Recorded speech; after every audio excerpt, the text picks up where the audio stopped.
পশ্চিম মেদিনীপুর জেলার কেশপুর ব্লকের অন্তর্গত চরকা আকবরী হাই স্কুল উচ্চ বিদ্যালয় সুবর্ণ জয়ন্তী বর্ষ উদযাপন 3 দিন ব্যাপী।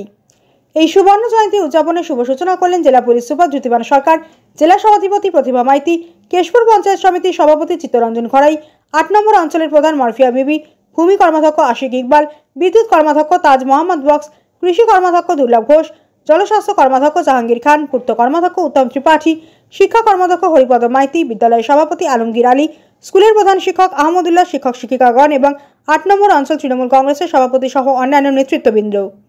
জেলা পুলিশ সুপার বলেন, শিক্ষা আর পরীক্ষায় মার্কস পাওয়া দুটোর মধ্যে পার্থক্য আছে। শুধু সিলেবাসের বই পড়লে হবে না, তার সঙ্গে বাইরের কিছু সাবজেক্ট পড়তে হবে। উনি আরও বলেন, স্কুলের ছাত্রছাত্রীরা সোশ্যাল মিডিয়ায় পজিটিভগুলো লক্ষ্য করবেন। বিদ্যালয় লাইব্রেরির জন্য আমার হেল্প প্রয়োজন হলে বলবেন, আমি হেল্প করে দেব। জেলা সভাধিপতি প্রতিভা মাইতি বলেন, মাননীয় মুখ্যমন্ত্রী মমতা বন্দ্যোপাধ্যায় সবুজ সাথী যে সাইকেল ছাত্রছাত্রীদের দিচ্ছেন, ওই সাইকেল রাখার স্ট্যান্ড এখানে আমার নজরে পড়ছে না। আমি এখানে একটা সাইকেল স্ট্যান্ড এবং টয়লেট করে দেওয়ার আশ্বাস দেন।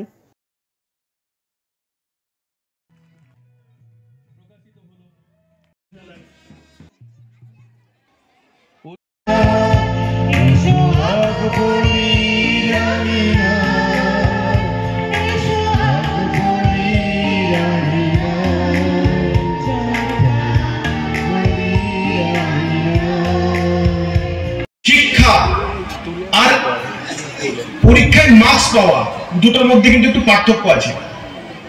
শিক্ষা মানে কিন্তু খালি পরীক্ষায় মার্কস পাওয়া না। আমি আশা করি এখানে লাইব্রেরি আছে, আমাদের স্কুলের লাইব্রেরি আছে।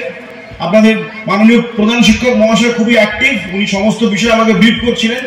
আমি আশা রাখবো যে এই লাইব্রেরিতে যার পড়াশোনার যে বই থাকে, সিলেবাসের জন্য যে বই, কোশ্চেন আনসার থাকে, সাজেশনস থাকে, 10 ইয়ার্স 12 ইয়ার্স এর কোশ্চেন পেপার থাকে, তার আনসার থাকে। এর বাইরে ফিজিক্স থেকে শুরু করে সায়েন্সের বিভিন্ন টপিকস, আর্টসের বিভিন্ন টপিকস, ম্যাথমেটিক্সের বিভিন্ন টপিকস, ইকোনমিক্স, বিভিন্ন ধরনের এবং লিটারেচার, সাহিত্য, সেটা বাংলা হোক, ইংলিশ হোক, উর্দু হোক, যে সাহিত্য পড়ানো হয় সমস্ত সাহিত্যের ভালো বই, জিওগ্রাফি, পলিটিক্যাল সায়েন্স, সমস্ত সাবজেক্টের ক্লাসের বাইরের কিছু বই কিন্তু আমি রাখার জন্য অনুরোধ করবো। তার জন্য আপনার যা সাহায্য লাগে আপনি বলবেন, আমি করে দেবো। এবার আমরা একটা বক্তব্য শুনে নেব।